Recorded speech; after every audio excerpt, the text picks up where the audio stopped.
આત્મચિંતનમાં સન્યાસી મહારાજના આત્મોત્થાનનો પાયો, એમાં છેલ્લું પ્રકરણ આપણે લઈએ છીએ ભેદાત્મક તત્વજ્ઞાન.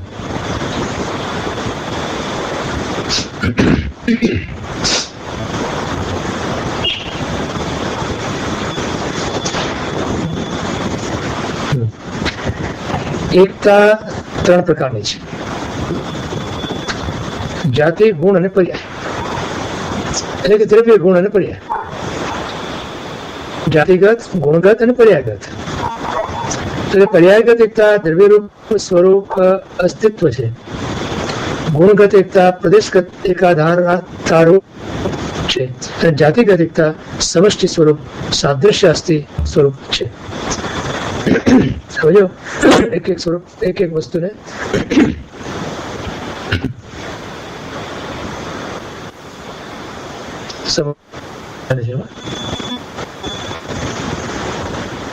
મૂળમાં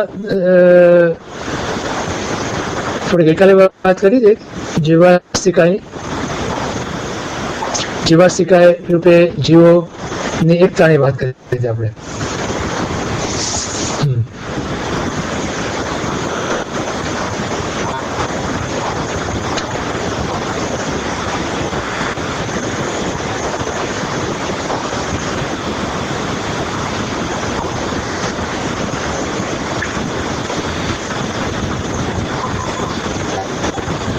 જો એટલે આપણે એટલે એનું પરિણામ પછી બતાવે છે. તો પર્યાયગતમાં પહેલા એમણે લીધું દ્રવ્યરૂપ સ્વરૂપ અસ્તિત્વ છે.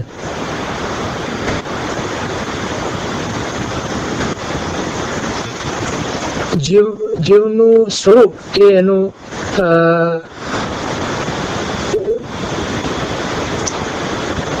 એનો જે ભાવ જે છે ને જીવનું, એ એનું સ્વરૂપ છે. તો ભાવની અંદર ફેરફાર ક્ષણે ક્ષણે થયા કરે છે. એટલે એ દ્રવ્યના જે ભાવો ક્ષણે ક્ષણે ઉત્પન્ન થાય છે એ એની પર્યાય છે. દાખલો તો તત્વાસૂત્રમાં વાસુદેવ મહારાજ સાહેબ જીવનો જે સ્વરૂપ બતાવે છે એમાં ભાવ કહે છે. 5 પ્રકારના ભાવ જે બતાવ્યા એ જીવનું સ્વરૂપ છે. તો પહેલો છે ઔપશમિક ભાવ, બીજો ક્ષાપશમિક ભાવ, ત્રીજો ક્ષાયિક ભાવ, ચોથો ઔદૈહિક ભાવ અને 5મો પારિણામિક ભાવ. ઔપશમિક, ક્ષાપશમિક, ક્ષાયિક, ઔદૈહિક અને પરિણામિક.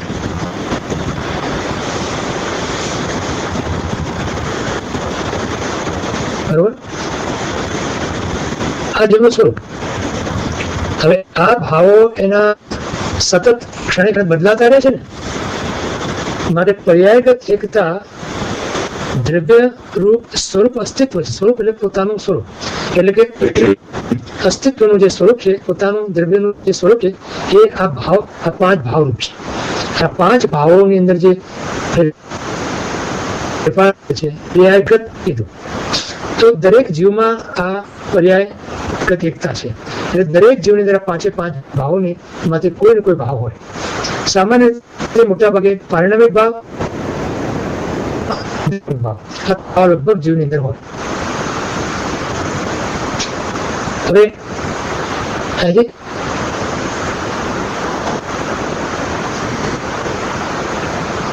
સામાન્ય રીતે જીવ અંદર 3 ભાવ હોય. એ બીજો છે ઔદૈહિક ભાવ અને ત્રીજો છે ક્ષાપશમિક ભાવ. ઔપશમિક અને ક્ષાયિક ભાવ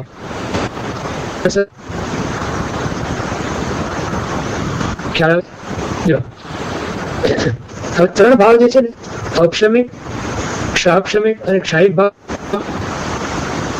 આ 3 ભાવ જે છે એ કર્મને સાપેક્ષ છે. એટલે કર્મના ઉપશમ, કર્મના ક્ષોપશમ કે કર્મના ક્ષયથી જે જીવનું સ્વરૂપ થાય છે એને ઔપશમિક, ક્ષાપશમિક અને ક્ષાયિક ભાવ કહેવાય. આના ભાવ બદલાતા રહે છે એટલે એને પર્યાયગત કીધું. અસ્તિત્વ, જીવનું અસ્તિત્વ જે છે, જીવનું હોવાપણું, જીવનું જે પોતાનું બિંગ એ બદલાયા કરે છે આ સ્વરૂપની અપેક્ષાએ, આ ભાવોની અપેક્ષાએ. કારણ કે જીવનું સ્વરૂપ જ આ ભાવો છે. હવે સમજો, બીજા જે બે ભાવ કીધા, એક ઔદયિક ભાવ એ કર્મના ઉદયને આધીન છે. કર્મના ઉદયને આધીન જે જીવ પોતાના ભાવ કરે છે એ પ્રમાણે પોતાનું સ્વરૂપ જે બનાવે છે અથવા થાય છે એ ઔદયિક ભાવ સ્વરૂપ છે અને એ પણ બદલાતું રહે છે. પર્યાયગત એટલા માટે કહે છે, સમજાય? પર્યાયગત કે શા માટે છે કે પર્યાય અવસ્થા, પર્યાય અવસ્થા ક્ષણિક હોતી હોય, ભાવ પણ એ રીતે ક્ષણિક બદલાતા હોય. ખ્યાલ? જો તો ઔદયિક ભાવ સમજાણો. ઔદયિક ભાવની અંદર કર્મના ઉદય પ્રમાણે જીવનું જેવું રીતે પરિણમવું, જીવને જેવો ભાવ થવો, જીવની જેવી પર્યાય થવી, એ એના ઔદયિક ભાવને આધારિત છે. પરિણામિક ભાવ જે છે ને એ દ્રવ્યતાનું પરિણમન છે.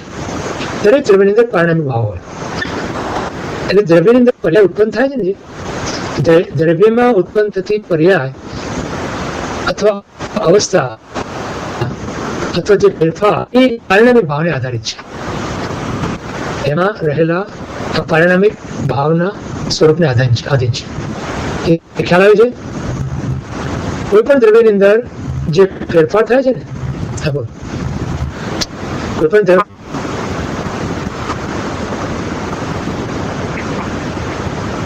હા, દ્રવ્યની અંદર ઉત્પન્ન થતો જે સ્વાભાવિક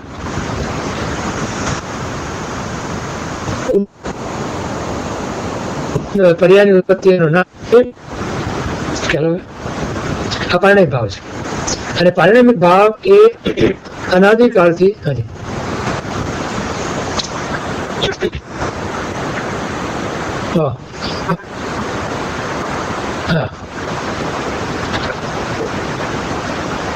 દ્રવ્ય ફેરફાર કરી શકે નહીં. દ્રવ્યમાં થતો ફેરફાર, દ્રવ્યની અંદર દ્રવ્ય પોતે નિત્ય છે પણ પર્યાયથી હંમેશા બદલાય છે. બરોબર? દ્રવ્ય, આત્મા દ્રવ્ય નિત્ય છે, પર્યાય પલટાય.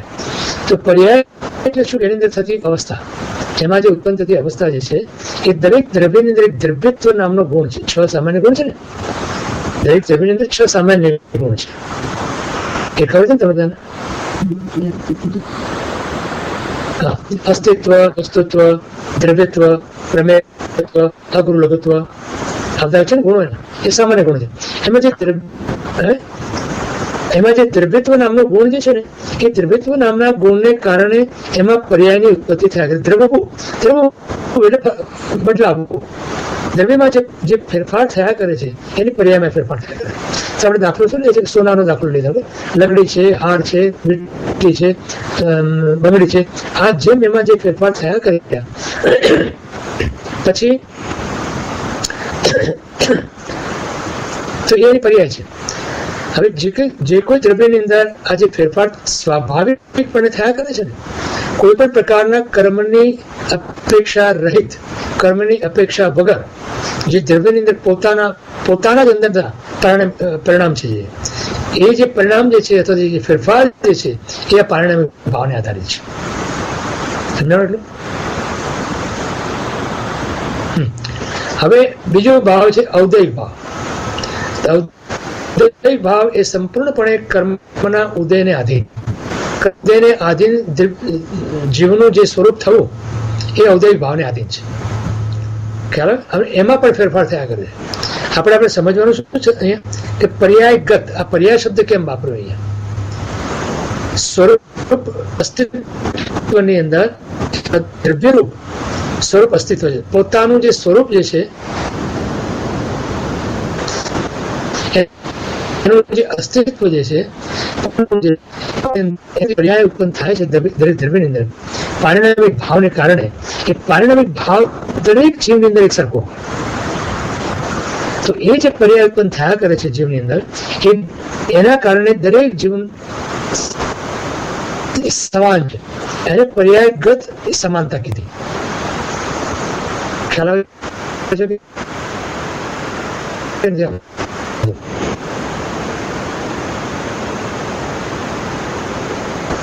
આ થોડું ટેકનિકલ છે. હા, હવે આઈ ડોન્ટ નો આનું કેવી રીતે. હા, એમ પડ્યું છે.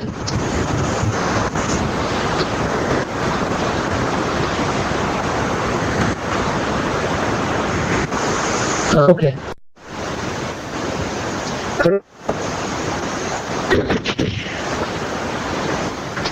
હા, આપણે સમજવાનું એ છે કે કઈ રીતે દરેક જીવનની અંદર આપણે એકતા અનુભવ કરવો. તો પર્યાયગતતાની અંદર આ એટલે સમજ સિમ્પલ લઈ લઈએ કે જે કઈ ફેરફાર થઈ રહ્યા છે પોતાના સ્વાભાવિક દ્રવ્યના ફેરફારો એ પારિણામિક ભાવને આધારિત જે થઈ રહ્યા છે એ એક સરખા હોય છે બધા. એટલે એનો અર્થ શું છે કે પારિણામિક ભાવ દરેક જીવની અંદર હોય છે. અને એ પારિણામિક ભાવ દ્રવ્યનો જે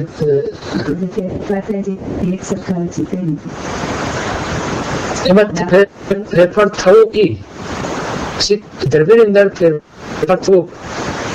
ફેરફાર થવો એ જે મૂળભૂત છે, જે મૂળભૂત સિદ્ધાંત છે એ બધા દ્રવ્યની અંદર એટલે બધા જીવની અંદર હોય.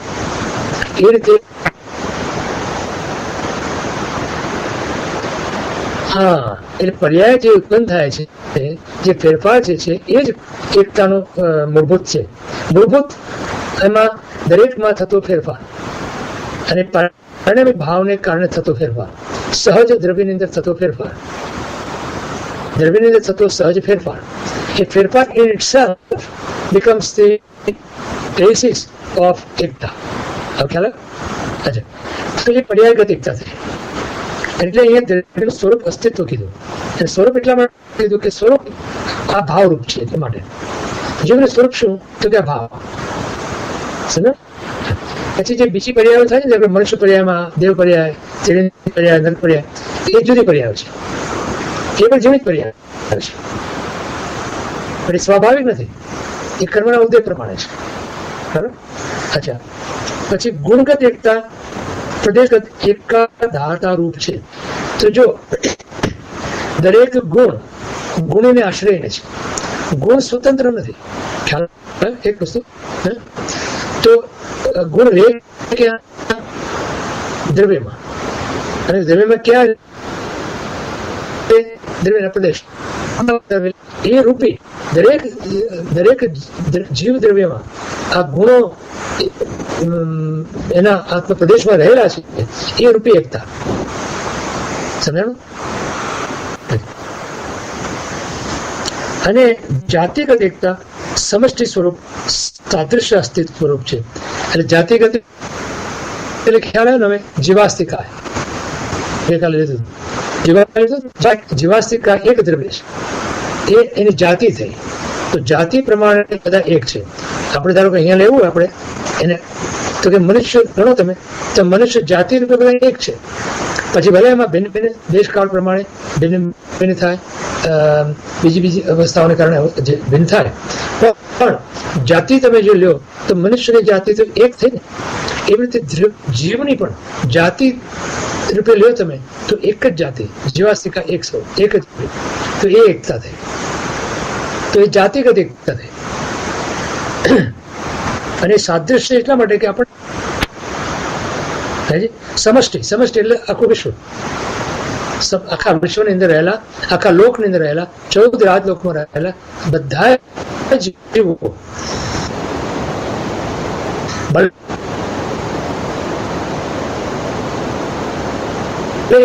એક સરખા દેખાતા નથી.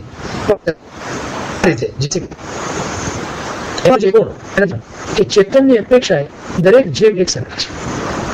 ખ્યાલ આવે?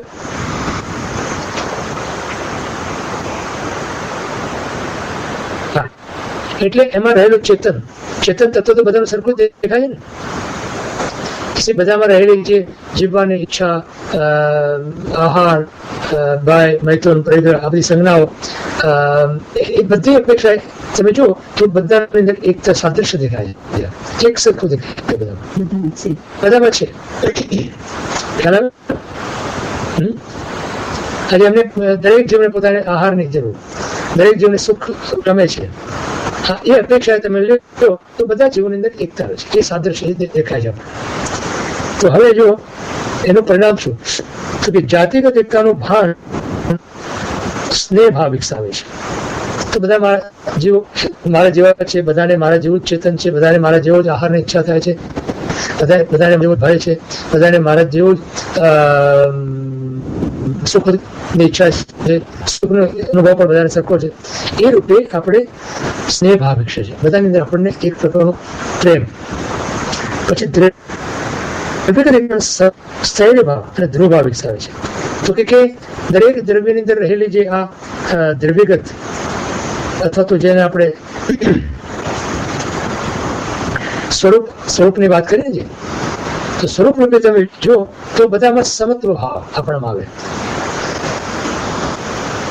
બધાની અંદર ફેરફાર થઈ રહ્યા છે, અંદર ફેરફાર થવાની એવી અંદર એક ઇન્હેરન્ટ ક્વોલિટી પડી છે. એના કારણે થઈ તો એ કારણે આપણે જીવો પ્રત્યે સમત્વનો ભાવ આવે છે. એ આપણે સરખા જ છીએ. પછી એકાધાર કતારો પ્રદેશગત એકતાનો ભાવ આનંદ ભાવને વિકસાવે છે. તો હવે દરેકમાં રહેલા ગુણ, એમાં રહેલો જે આનંદનો ગુણ, એ આનંદનો ગુણ પણ દરેક જીવને પોતાને અંદર રહેલો છે અને પોતાને ગમે છે. બધાને આનંદ પસંદ છે, બધાને આનંદ જોઈએ છે અને એ આનંદ માટે બધા પ્રયત્ન કરે છે. માટે એ આપણને આપણા આનંદને પણ વિકસાવે છે. એકતા 3 પ્રકારની કીધી: વ્યક્તિગત, પર્યાયગત અને ગુણગત. વ્યક્તિ અનંત છે, એક જ દ્રવ્યમાં ગુણ અનંત છે અને પર્યાય પણ અનંત છે.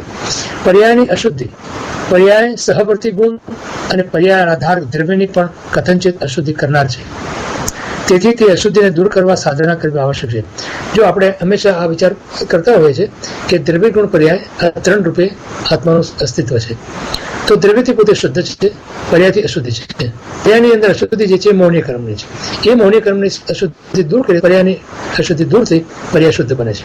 અને એની અસર જે ઉપાદાન ઉપર પડે છે, પર્યાયની અશુદ્ધિની અસર જે ઉપાદાન ઉપર પડે છે, દ્રવ્ય ઉપર પડે છે, માટે દ્રવ્ય પણ આપણને અશુદ્ધિ દે.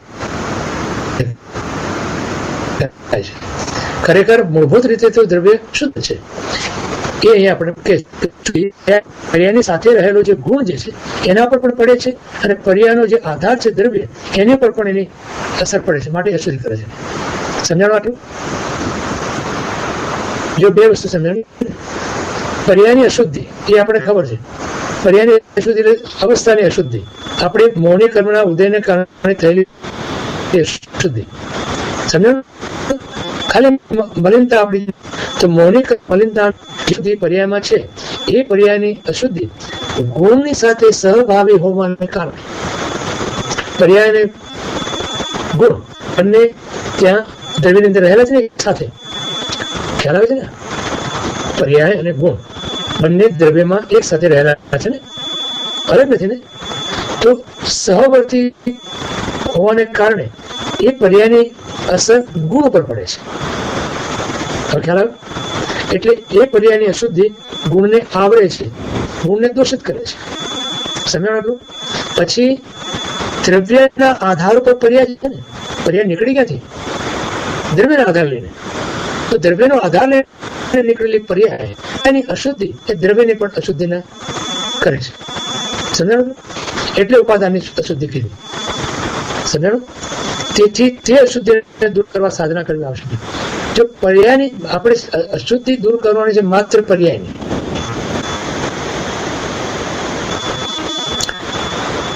દ્રવ્યની અંદર કાંઈ તમે કરી ન શકો. એ પરથી આવરણ જે છે એટલે શું છે? આવરણ.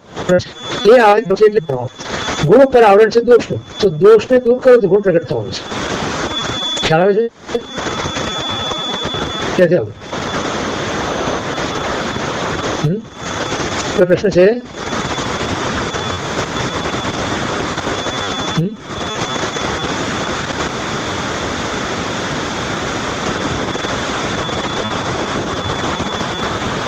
બરાબર છે. હા.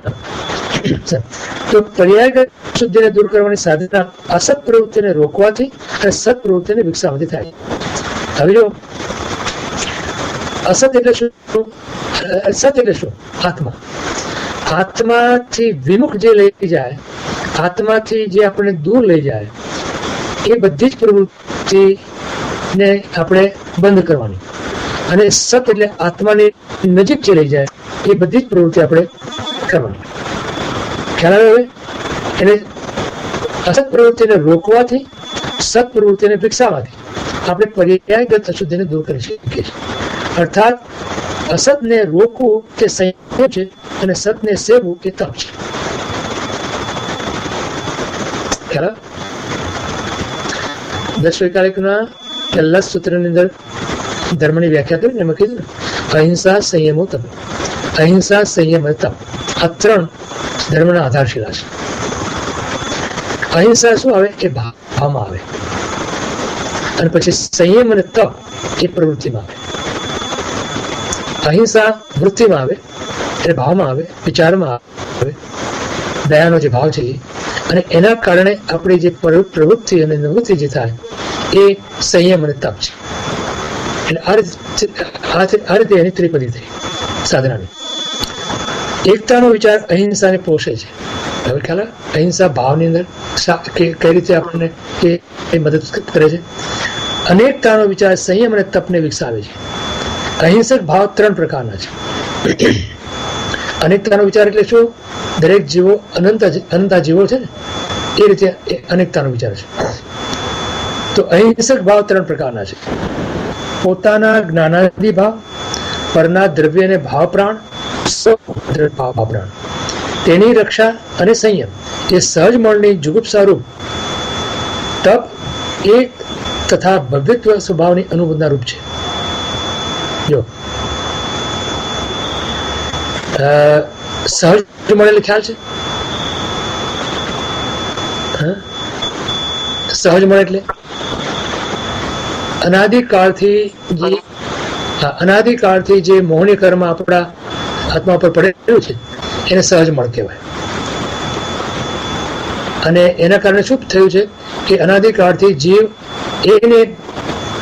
એને કારણે જે વૃત્તિ પ્રવૃત્તિ કર્યા કરે છે એ સહજ મળ રાસ થવો જોઈએ. સહજ મળ રાસની પ્રક્રિયા આપી છે હરિભદ્ર મહારાજ સાહેબે. પહેલું જ કામ આપણે કોઈ પણ જીવને સાધક બનવું હોય તો સાધક અવસ્થાની પહેલું એ કરવું પડે સહજ મળ રાસ. રાસ એટલે નાશ. તો સહજ મળે એટલે અનાદિકાળનું જે મિથ્યાત્વ જે છે, અનાદિકાળનું જે ખોટી માન્યતા છે એને પહેલા દૂર કરવું પડે. એટલે શું કે સહજ મળે જુગુપ્સા. પહેલા તો આપણને એ સહજ. હાજી કઈક પ્રશ્ન હતો?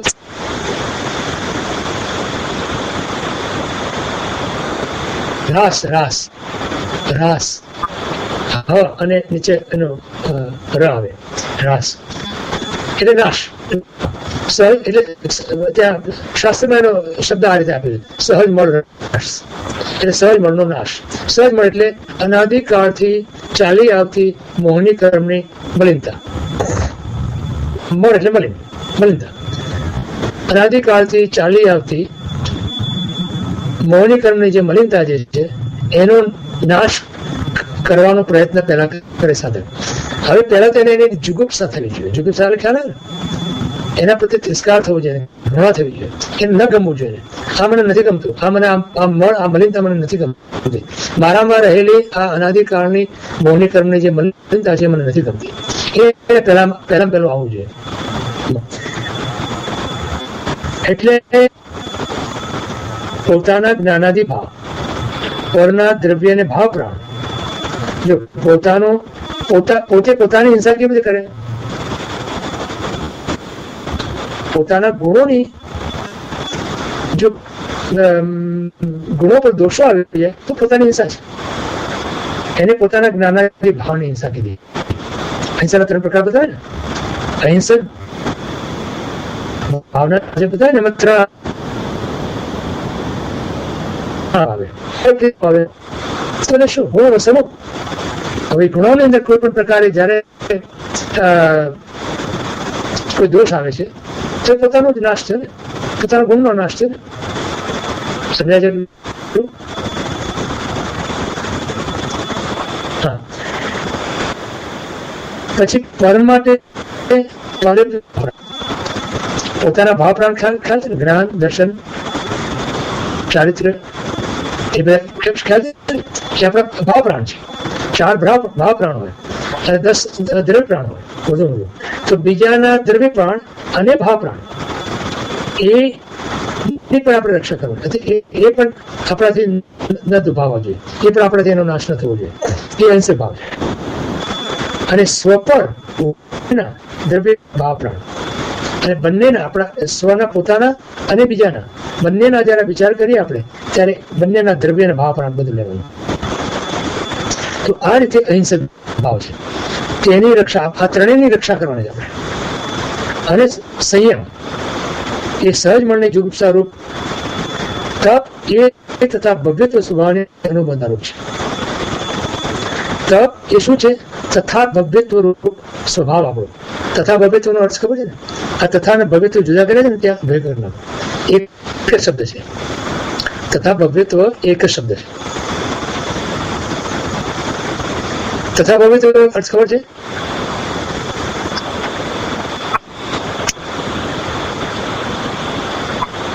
હા, જે ઇમિડિયેટ પાત્રતા છે, યોગ્યતા છે કે જેના કારણે જીવ સમીપ મુક્તિગામી બને છે, અથવા તો જેને આપણે આસન્ન ભવ્ય કહીએ છીએ, કે જેનું તથા ભવ્યત્વ પરિપાક પામ્યું હોય અથવા તો ભવ્યત્વ પરિપાક પામ્યું હોય એ જીવને તથા ભવ્યત્વ કહેવાય. અથવા તો જે પ્રમાણે એનું ભવ્યત્વ અત્યારે પાકીને તૈયાર થયું છે ફળ, તો મોક્ષરૂપી ફળ એને પ્રાપ્ત થાય છે, એને તથા ભવ્ય. તો તપ જે છે એ તથા ભવ્ય સ્વભાવની અનુબંધા રૂપ છે. જો સંયમ શું છે? સહજ મળની જુગુપ્સા રૂપ છે. તપ એ તથા ભવ્યત્વની અનુબંધા રૂપ છે. સહજ મળની જુગુપ્સા કીધી. સહજ મળ એટલે મલિનતા. મલિનતા પ્રત્યે આપણે સંયમ એ શું છે? સહજ મળની જુગુપ્સા રૂપ. એટલે કે તમે સંયમમાં ક્યારે આવો કે જ્યારે તમને આ મલિનતા નથી જોઈતી, મલિનતા તરફ તમને જ્યારે જુગુપ્સા થાય આવો છો. અને સંયમ એટલા માટે એનું આ રીતે ઉપકારી બને. અને જ્યારે તપ જે છે એ તપથી શું બને છે? તમારે તથા ભવ્યત્વ તમે પરિપાક થાય છે. સમજાણું? નિશ્ચયનો વિચાર એટલે એકતાનો વિચાર. તે અહિંસાની સાધના માટે ઉપયોગ નીવડે છે. નિશ્ચય નથી એટલે દ્રવ્યથી આપણે વિચાર કરવો. અને અભેદ 3 પ્રકારનો છે અને ભેદ પણ 3 પ્રકારનો છે. અભેદ લેવો. અભેદમાં જાતિગત અભેદ, દ્રવ્યગત અભેદ અને પ્રદેશગત અભેદ. તેનું ક્રમે રુચિ, બૌદ્ધિ અને પરિણતિ રૂપી નિશ્ચય રત્ન છે. જીવાસ્તિકાની અપેક્ષાએ અને પ્રદેશગત દરેક જીવના પ્રદેશો પણ એક સરખા છે ને, અસંખ્ય પ્રદેશ આત્મા છે. તો બધી રીતે એકતા વિચારીને તમે તો એનાથી શું બને છે કે રુચિ, બૌદ્ધિ અને પરિણતિ રૂપ નિશ્ચય રત્ન કરીને વિકસે છે. પછી એમાં આપણને આપણા જ્ઞાન દર્શન ચારિત્રમાં રુચિ થાય છે. એનું આપણે બૌદ્ધ પરિણમન પામે છે આપણામાં, અને એ પરિણમન પામી અને નિશ્ચય રત્ન આપણને પ્રાપ્ત કરાવે છે. પછી ભેદના પણ 3 પ્રકાર બતાવ્યા: વ્યક્તિગત ભેદ, પર્યાગત ભેદ અને ગુણગત ભેદ. તે વ્યવહાર રત્નચર્યાનું પાલન કરાવે છે. તો જો વ્યક્તિ પણ જુદી જુદી છે, અલગ અલગ છે, એની અંદર જે ઉત્પન્ન થતી પર્યાય પણ અલગ અલગ છે, એથી પણ સમજાય છે. અને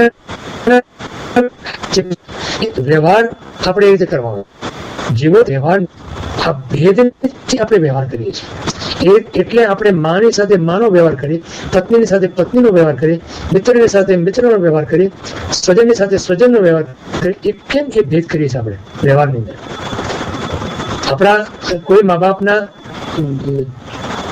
4 દીકરા હોય કે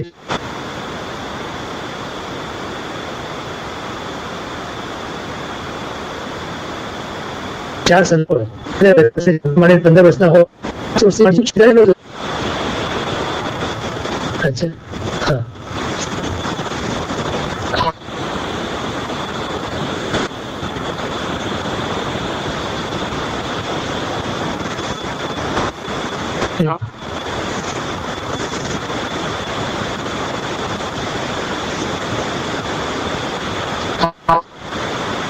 4 દીકરા છે, ધારો કે 4 સંતાન છે, તો 4 સંતાનની અંદર 5 વર્ષથી માંડીને 15 વર્ષ સુધીના હોય માનો, તો 5 થી 15 વર્ષ એના જે સંતાન છે એને એક સરખું એનો વ્યવહાર નથી હોતો, એનો વ્યવહાર જુદો જુદો હોય છે, એની જરૂરત પ્રમાણેનો વ્યવહાર. એવી રીતે એ ભેદ કરે ને, છતાં પણ જયારે દીકરા તરીકે લ્યો તમે તો 4 દીકરાના સાચે. એવી રીતે વ્યવહારની અંદર જુદું હોય તો નિશ્ચયની અંદર જુદું હોય, એ અહીં આપણને સમજાવે છે. તો વ્યવહાર એટલે રુચિમાં કારણભૂત જીન પ્રતિમા ચૈત્ય આગમ ચતુર્વિધ સંગાદિની આરાધના, તત્વબોધમાં કારણભૂત આગમ વાચના વૃચના પરાવર્તનાદિ તત્વનિધિ માટે કારણભૂત વસ્તુ સેવન, સમિતિ ગુપ્તિનું પાલન, મૂળ ઉત્તર ગુણોનું ધારણ, વ્રત નિયમ પટકાળ આદિનું સેવન, એ રીતે વ્યવહાર રત્નત્રયની ઉપયોગિતા ભેદનયનો વિચાર સિદ્ધ કરે છે. આ કેમ આપણને આવી સાધના બતાવી છે કે સાધનાની અંદર આવી ભેદ સાધના છે, તો કે આપણને આવા જુદા જુદા પ્રકારના આવશ્યકો કેમ આપ્યા, જુદા જુદા પ્રકારના અધ્યવસાયો કેમ આપ્યા, જુદા જુદી પ્રકારની સાધના કેમ આપી, તો એને કારણની અંદર આ છે કે દરેક જીવની પોતાની ક્ષમતા જુદી જુદી હોય, દરેક જીવના કર્મો જુદા જુદા હોય, દરેક જીવની પોતાની ગ્રહણ શક્તિ જુદી જુદી હોય, તો એ પ્રમાણે એ સાધના ગુરુ બતાવે. અને એ સાધનાની અંદર આ ભેદ પડવાનો છે, અને પણ એ ભેદ આ કારણથી છે, અને આ કારણથી જે આપણે સ્વાધ્યાય સત્સંગ ભક્તિ પૂજા સામાયિક પ્રતિક્રમણ વગેરે વગેરે કરીએ, એ જુદું જુદું રહેવાનું દરેક જીવ માટે, એની પાછળનું કારણ આ છે કે દરેક જીવની પોતાની ક્ષમતા જુદી જુદી હોય છે માટે, અને ઉપયોગી છે. તો વસ્તુ માત્ર ભેદાભેદ સ્વરૂપ છે, એટલે ભેદ અને અભેદ સ્વરૂપ છે, નિત્ય નિત્ય સ્વરૂપ છે. કોઈ વસ્તુ એકાંત નથી, આમાં અનેકાંત આવે છે. તેથી સામાયિકનું પરિણામ એક બાજુ વાસી ચંદન કલ્પ કુશળતારૂપ કહ્યો છે, અને બીજી બાજુ સર્વ યોગની શુદ્ધિરૂપ કહ્યો છે. એ બંને મળીને નિર્વધ્ય ધર્મ બને છે. હવે વાસી ચંદન કલ્પ કુશળતારૂપ કહ્યો છે. વાસી ચંદનનો ખ્યાલ છે બોલે? શાસ્ત્રમાં સારાની પરાકાષ્ઠા છે વાસી ચંદન. બોલો, ખ્યાલ છે કોને?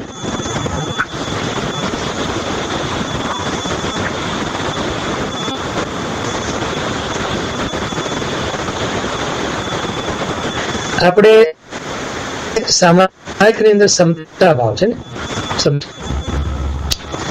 આપણે પ્રાપ્તિ હોવાની છે, તો સંભાવ આપણે સમતા ભાવ આપણે પ્રગટ કરવો.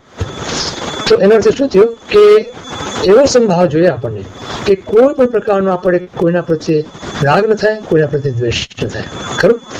તો એની પરાકાષ્ઠા બતાવી, એની એક્સ્ટ્રીમ પોઈન્ટ બતાવ્યું. શું? વાસી એટલે વાસલો. વાસલો એટલે તેમ ખ્યાલ છે, આપણે સુથાર હોય, સુથાર એ એનાથી લાકડાને છોલે, વાસલાથી, એને વાસલો કહેવાય. એને આપણે અહીંયા અંગ્રેજીમાં શું કહેતા હોય છે? ચીઝલ. ચીઝલ જેવું એક છે, અથવા તો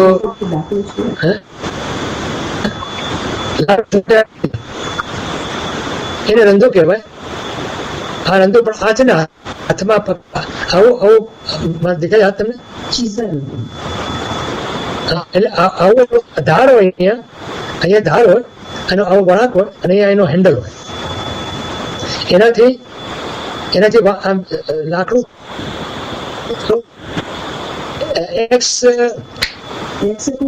એક્સ એટલે કુહાડી જેવું થયું, ઇટ્સ કાઇન્ડ ઓફ ચીઝલ જેવું હોય, પણ આ આવી રીતના હોય. આનું તમને દેખાય? મને મારો હાથ દેખાય? મારો હાથ દેખાય? હા, આજે તમે હમણાં શૈલેષભાઈ હાથ કર્યો ને એવી રીતના હમણાં કર્યું હા બસ બસ પછી આ ધાર હોય અહીંયા નીચે એનાથી લાકડું છોલે ખ્યાલ એને વાસલો કહેવાય સંસ્કૃતમાં વાસ કહેવાય અને બીજું ચંદન આ બે ખ્યાલ આવે ચંદન તો ખ્યાલ આવે ને સુકળ સેન્ડલવુડ રાઈટ તો કોઈ માણસ સાધક યોગીને વાસલાથી એની ચામડી છોડતો હોય શરીર અને એક બાજુ કોઈ માણસ એને ચંદન લેપ કરે આ બંને વચ્ચેની જે સંભાવ એ સામાયિકનું પરિણામ છે ખ્યાલ આવ્યો જો વસ્તુ માત્ર ભેગા સમતાધિકારમાં આવે છે સોમવારે સ્વાધ્યાયમાં સમતાધિકારમાં આવ્યું હતું પરિણામ એક બાજુ વાસી ચંદન કુશળતા છે સામાયિકનું પરિણામ કેવો હોવું જોઈએ તો કે આવી કુશળતા પ્રાપ્ત કરવી હોવી જોઈએ આવી ક્ષમતાની પ્રાપ્તિ કરવી હોવી જોઈએ એક આપણને કોઈ વાસલાથી છોડવાનું નથી અને લાભ પાવે તો કોઈ ચંદન કઈ આપણા ઉપર લગાવવાનું નથી આપણને બહુ બધું શું થશે આપણા ઉપર બે શબ્દ કોઈ કહે છે એથી વિશેષ આપણને કોઈ ઉપસર્ગ આવવાના છે હા બોલો એને પણ આપણે સહન કરી શકતા નથી તો સામાયિકનો ભાવ ક્યાં ગયો સામાયિકનો સમતા ભાવ ક્યાં ગયો અને બીજી બાજુ સર્વ યોગોની શુદ્ધિરૂપ કયો છે મનોવચન કાયાના યોગની શુદ્ધિ ક્ષમતાના પ્રગટ થવાથી થાય છે સામાયિકના પરિણામથી થાય છે એ બંને મળીને નિર્બદ્ધ ધર્મ બને છે નિર્બદ્ધ એટલે ખ્યાલ છે ને નિર્દોષ કોઈ પણ પ્રકારના દોષ રહિત આ ધર્મ બને સામાયિક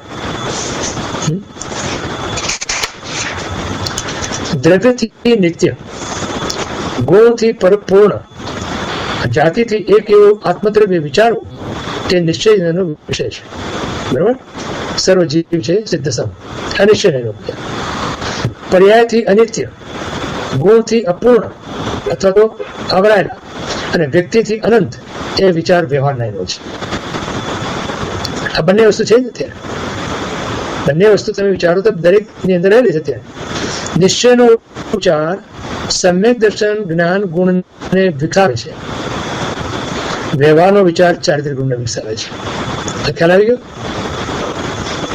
જો નિશ્ચયનો વિચાર શું થયો કે દરેક દ્રવ્ય નિત્ય છે એક અને દરેક દ્રવ્ય ગુણથી પરિપૂર્ણ છે આ જ્યારે તમે વિચાર કરો ને જાતિથી દરેક દ્રવ્ય સમાન છે તો એનાથી આપણું સમ્યક દર્શન સમ્યક જ્ઞાન એટલે આપણો દ્રષ્ટા ભાવ અને આપણો જ્ઞાતા ભાવ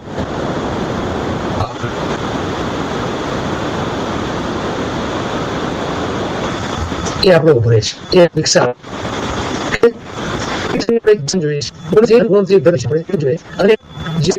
આપણે એક જ જાતિના છીએ દરેક એનાથી શું થાય છે આપણે દરેક જ્યારે આપણી દ્રષ્ટિ પડે છે આપણી દ્રષ્ટિની અંદર આપણને દ્રષ્ટા ભાવ એટલે માત્ર જોવા પડવાનું માત્ર જોવા કરો તમે કોઈ ભાવ નહીં અને જ્ઞાતા ભાવ તો દ્રષ્ટા ભાવ અને જ્ઞાતા ભાવ તમારો વિકાસ પામે છે એ જ આપણું સમ્યક દર્શન અને સમ્યક જ્ઞાન છે સાચી રીતે જીવોને જોવા સાચી રીતે જીવોને એ આપણો દ્રષ્ટાભાવ અને આપણો જ્ઞાતાભાવ છે દરેક ચીજને દરેક પદાર્થને દરેક જીવને આ રીતે જુઓ તો કારણ કે નિશ્ચય નથી દરેક જીવ દ્રવ્ય સમાન છે સિદ્ધ સ્વરૂપી છે અનંત ગુણોથી પરિપૂર્ણ છે આ આપણી દ્રષ્ટિમાં બરોબર અને જાતિથી બધા એક છે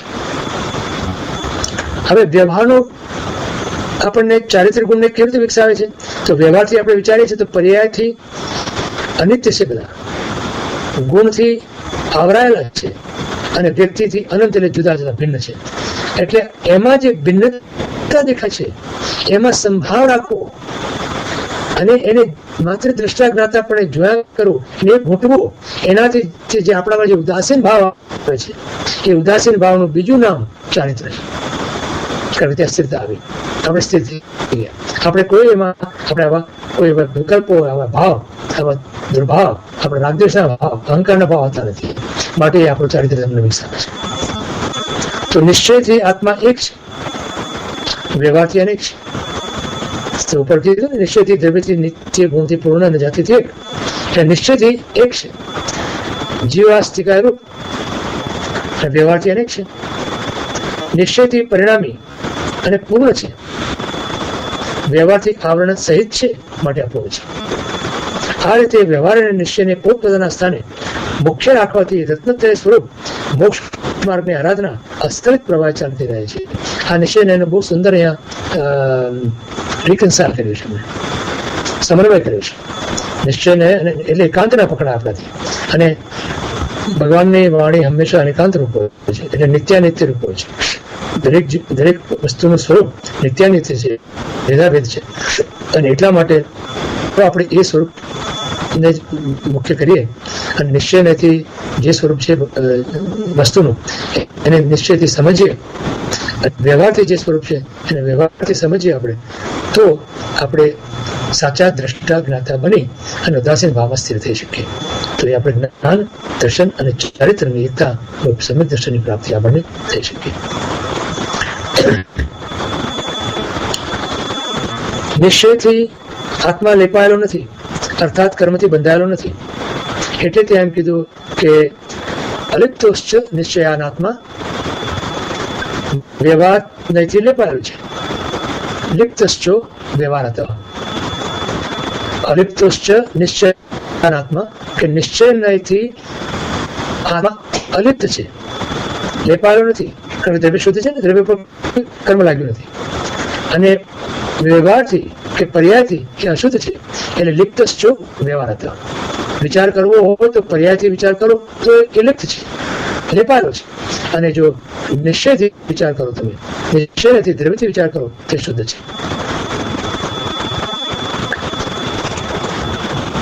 એટલે જ્ઞાન યોગી અલિપ્ત દ્રષ્ટિએ શુદ્ધ થાય છે. ક્રિયાવાળો લિપ્તપણાની દ્રષ્ટિએ શુદ્ધ થાય છે. એટલે જો જ્ઞાનથી વિચારીએ આપણે, તો દરેક આત્માની અંદર જે શુદ્ધતા દેખાય છે આપણે, અને દરેક આત્મા અલિપ્ત છે, તો એ દ્રષ્ટિથી આપણે શુદ્ધ કરીએ છીએ.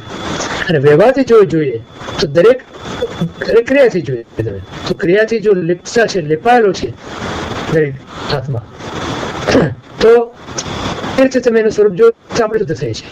બંને રીતે આપણે શુદ્ધ થઈએ છીએ, જ્ઞાનથી પણ શુદ્ધ થઈએ છીએ, ક્રિયાથી પણ શુદ્ધ થઈએ છીએ. હાજી, પ્રશ્ન?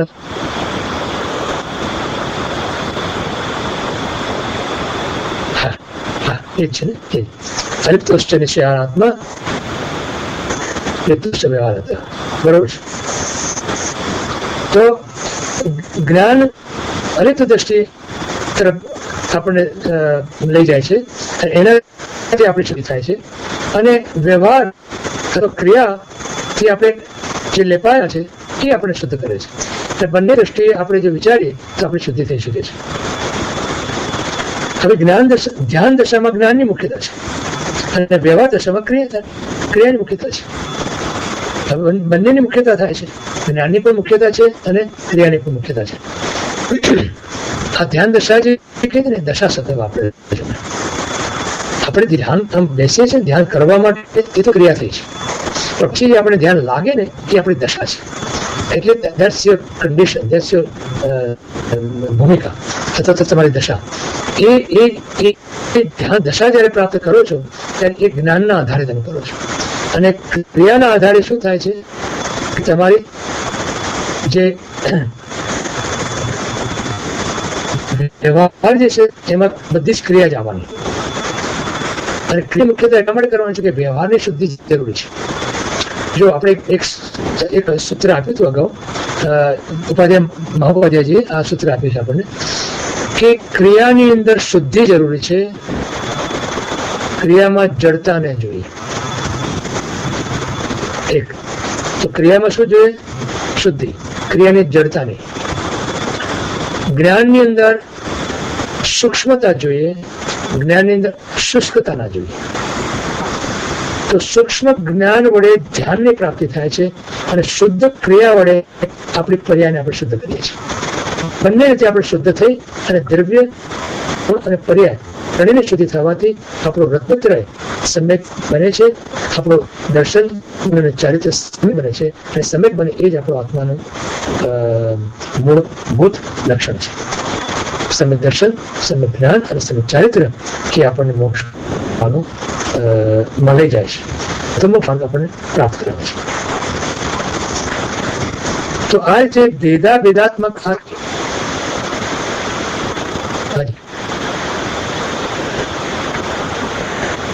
સૂક્ષ્મ જ્ઞાનની સૂક્ષ્મતા, કારણ કે ધ્યાનની અંદર જ્યાં સુધી તમે સૂક્ષ્મતામાં ન જાઓ ત્યાં સુધી તમને એ પ્રાપ્તિ નથી.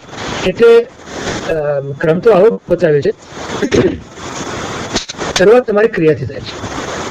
કોઈ પણ ધર્મની તમે શરૂઆત કરો, શરૂઆતમાં ક્રિયા છે. એટલે તમે ગુરુનો બોધ પણ પ્રાપ્ત કરો છો, તે બી ક્રિયા છે. સ્વાધ્યાય પણ ક્રિયા છે, સામાન ક્રિયા છે, પ્રતિક્રમણ પણ ક્રિયા છે, ભક્તિ પણ ક્રિયા છે. એ વસ્તુ ક્રિયાથી શરૂ થાય છે. ક્રિયાથી પછી એ બરાબર છે. જેટલી શુદ્ધ ક્રિયાની અંદર શુદ્ધિ આવતી જાય એટલા તમારા પરિણામ શુદ્ધ થતા જાય. પરિણામ ભાવ. તો ક્રિયામાંથી તમે ભાવમાં ગયા, બરોબર? ભાવમાંથી તમે જ્ઞાનમાં જાઓ છો, અને જ્ઞાનમાંથી ધ્યાનમાં જાઓ છો. જે ચોથું સ્ટેજ છે, ચોથો માર્ગ થયો. હવે અત્યારે કલાપુર મહારાજ સાહેબ શું કહે છે કે લોકોને સીધા છેકડો મારવો છે, સીધા ધ્યાનમાં જતા રહેવું છે. એ પોસિબલ નથી, કોઈ રીતે પોસિબલ નથી. તમારી ક્રિયાની શુદ્ધિ કરી, ક્રિયાની શુદ્ધિમાંથી ભાવની અંદર તમે એનું પરિણામ થાય. ભાવની શુદ્ધિ થઈ, ભાવમાંથી તમે જ્ઞાનમાં જાઓ, અને જ્ઞાનની સૂક્ષ્મતાથી જેટલી સૂક્ષ્મ થશે એટલે પ્રજ્ઞા બનશે. જ્ઞાન અને પ્રજ્ઞા ના આધાર પર તમે એ પ્રજ્ઞાને છીણી વળે તમે ધ્યાનની જે અગ્નિ જલાવો છો એનાથી તમે કર્મ અને આત્માને જુદા કરી નાખો છો. એ ધ્યાન દશાનું પરિણામ છે. તો આ એનો ક્રમ છે. સીધું ધ્યાનમાં તમે જઈ ના શકો જ્યાં સુધી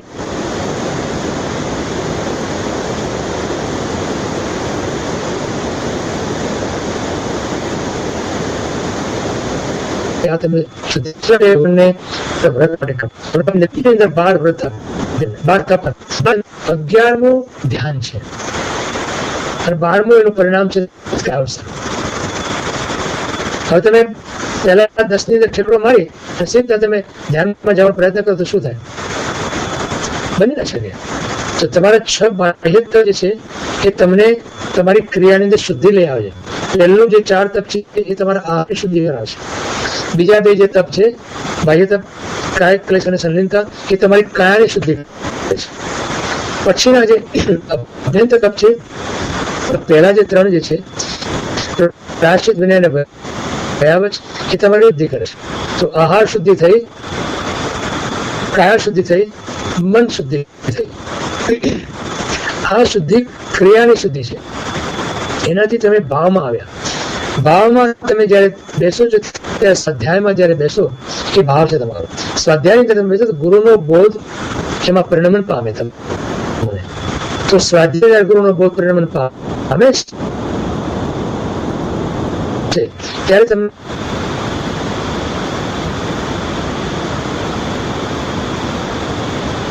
જ્ઞાન અને પછી એના પરિણામ રૂપે જે તમને કાયોસર્ગનું ફળ મળે છે એમાં તમારો દેહાધ્યાસ ચૂકે છે. એમાં તમે આત્મા અને કર્મ, આત્મા અને દેહ બંનેને જુદા કરી નાખો છો. આની પ્રક્રિયા છે. આની સાયન્ટિફિક વૈજ્ઞાનિક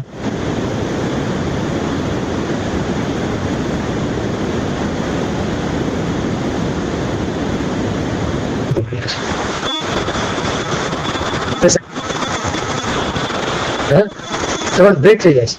તમે પ્રશ્ન તો કાંઈ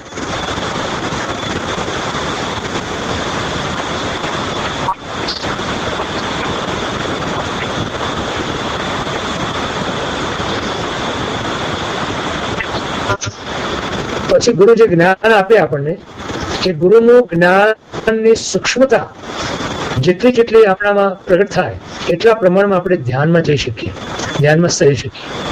ધ્યાનમાં સરવાનું છે, ધ્યાન કરવાનું નથી.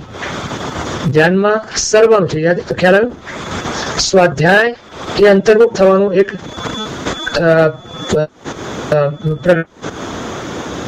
પ્રકાર છે. સમજાયું એટલું? સ્વાધ્યાય અંતર્મુખ બનાવે આપણને.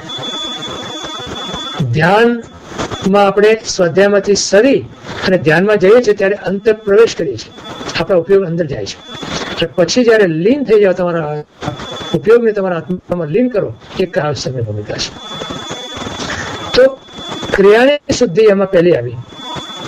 ક્રિયાની શુદ્ધિથી જ્ઞાનની સૂક્ષ્મતાને પ્રાપ્ત કરવાની આપણી યોગ્યતા પ્રાપ્ત થઈ, અને જ્ઞાનની સૂક્ષ્મતાથી ધ્યાનની પ્રાપ્તિ થાય છે. અને ધ્યાનની પ્રાપ્તિથી ધ્યાનની જે ફળ છે એ આપણને દેહથી આપણને છૂટા કરી નાખે, દેહથી આપણને ભિન્ન કરે છે. કારણ કે એ આપણું છેલ્લી બોર્ડર છે. બીજા બધાથી છૂટા થતા થતા આવ્યા, તમે દેહ સુધી અટક્યા, દેહથી પણ છૂટા તમે કરી, દેહથી પણ આપણને ભિન્ન કરી નાખે છે. અને દેહથી ભિન્ન કરીને આપણે પોતાના આત્માની અંદર ઉપયોગ અંદર લીન થઈ જાય છે. આ છે કાવસર. તો આ રીતે ભગવાન આપણને સાધનાનો માર્ગ બતાવે છે. તો ભેદાત્મક આ તત્વજ્ઞાન વિવેકપૂર્વક, વિવેક એટલે પ્રજ્ઞા, સૂક્ષ્મતાથી ગ્રહણ કરીને જીવ પોતાના શુદ્ધ સ્વભાવની પ્રાપ્તિ કરે છે. આ રીતે આખું આત્મચિંતન પૂરું થાય છે. અને નીચે થોડુંક આપ્યું છે, વિચારી લઈ. માન અને અપમાન. મહાત્માઓ અપમાન દુઃખ ભોગવવા મોટું પુણ્ય સમજે છે. કેમ? મહાત્માઓ અપમાનમાં અને દુઃખમાં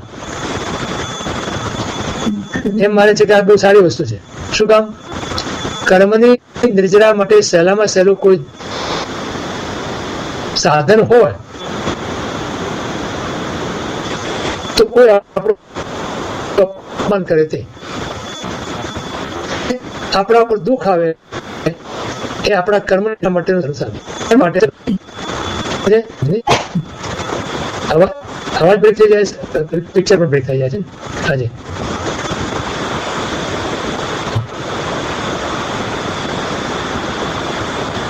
કરું છે એવું. અચ્છા, બસ એક છેલ્લું બાકી છે થોડું. હવે કેમ લાગે છે? હા, ઓકે.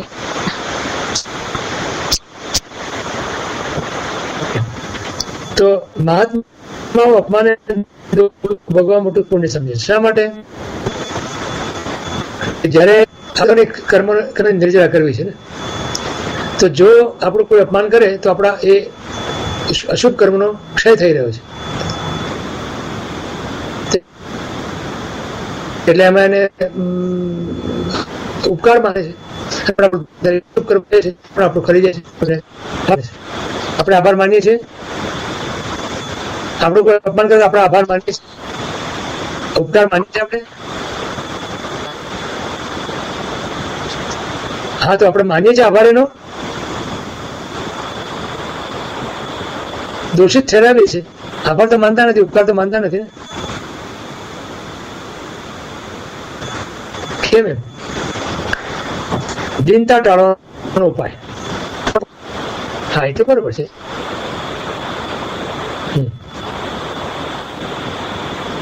હા, મોઢે કેવું? મોઢે કહેવાથી આપણામાં હિંમત આવે છે. નહીં, એક વખત તમે મોઢે કહેવાનું શરૂ કરો ને, હિંમત આવે આપણામાં. પછી એ વિચાર આપણને વધારે દ્રઢ થાય આપણામાં. કોઈ આપણો ઉપકાર માનો કે ભાઈ થેન્ક યુ, તે મારા કર્મની નિર્જરા કરી. અરે તપ કરી કરીને થાકી ગયા તો કર્મની નિર્જરા ના થઈ, અને આને બે શબ્દ કીધા એમ આપણી નિર્જરા થઈ ગઈ. કેટલો મોટો ઉપકાર આપણે કઈ તકલીફ બેઠ્યા વગર. હા, કઈ તકલીફ. હાજી, ધવલને ઉપકાર ગણતા હતા એટલા માટે કે મારા કર્મની નિર્જરા કરવા. હા, ગુરુ કહેતો હતો. ગુરુ એ ગુરુ માટેનું એક હમણાં દ્રષ્ટાંત આચાર્ય મહારાજ આપેલું કે બુદ્ધ ભગવાનના પૂર્વ ભાવની એક વાત હતી કે એક ભાવની અંદર પોતે પાડો હતા. પાડો ખ્યાલ છે ને? બળદ, ભેંસનો જે તો એ એક ઝાડ નીચે બેઠો હોય છે. ઉપર એક વાંદરો હોય છે ઝાડ પર. એ ઘડીએ વાંદરો એ પાડા પર આવી અને એને હેરાન કરે. તો એ ઝાડની અંદર વ્યંતર રહેતો હતો. તો વ્યંતર દેવે આ પાડાને પછી બહુ આવું થવા માંડ્યું, દરરોજ થવા માંડ્યું. એને પ્રશ્ન કર્યો, કે દયા આવી કે તું તો બહુ મોટો, આટલો મોટો જાનવર, આ વાંદરો તને દરરોજ હેરાન કરે છે, એક ઝાપડ મારતો એક થોડું ખાઈ જશે ફરી આવશે નહીં તારી પાસે. અને તું શક્તિમાન છે કરવા માટે, એવું નથી કે તારી અશક્તિ છે કોઈ, તું કરી શકે એમ છે. વાંદરાને એક ઝાપડ મારે ચાલી જાય એક પગને. પાડો કે ગુરુ, વાંદરો તો મારો ગુરુ છે. દેવ કે એ કેમ થયો? વાંદરો તારો ગુરુ કેમ થયો? કેવી રીતે થયો? અરે કે જો વાંદરો ગુરુની મારે આવી હેલના ન મારાથી, મારે એને માન આપવું જોઈએ, મારે એને શું એવી રીતે મરાય? તો કે કેવી રીતે મને સમજાતું નથી? તો કે મારામાં રહેલા સંભાવની કે પરીક્ષા રહ્યા કરે છે, અને એ મારો સંભાવ એમાં કેટલો રહે છે એના પ્રત્યે, એની એ જે મારી જે પરીક્ષા ટેસ્ટિંગ ટાઈમ છે મારો, અને એમાં હું જયારે એમ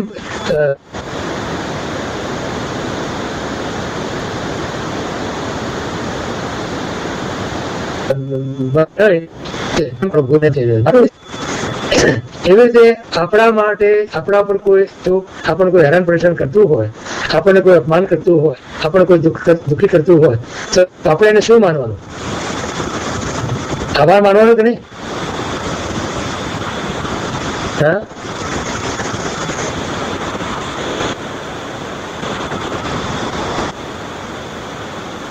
માનવું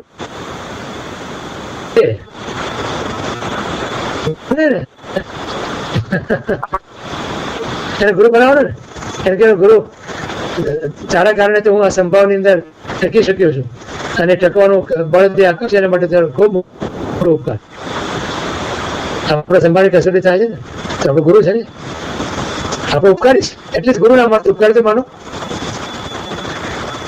તો અહીંયા દિનતા ટાળવાનો ઉપાય, દિનતા ટાળવાનો ઉપાય એક જ છે, એ તને લાયકાતના પ્રમાણમાં પોતાને વધારે લાભ મળે છે એમ સમજવું. હમણાં જ વાત કરી હતી થોડો વખત પહેલા, કે આપણને આપણી લાયકાત કરતા વધારે મળ્યું છે. શું યોગ્યતા આપણી, અને છતાં આપણને જે મળ્યું છે પ્રભુની કૃપા છે. જે પોતાની નાલાયકતા સમજે છે તે હૃદયની શાંતિ કદાપી ગુમાવતો નથી.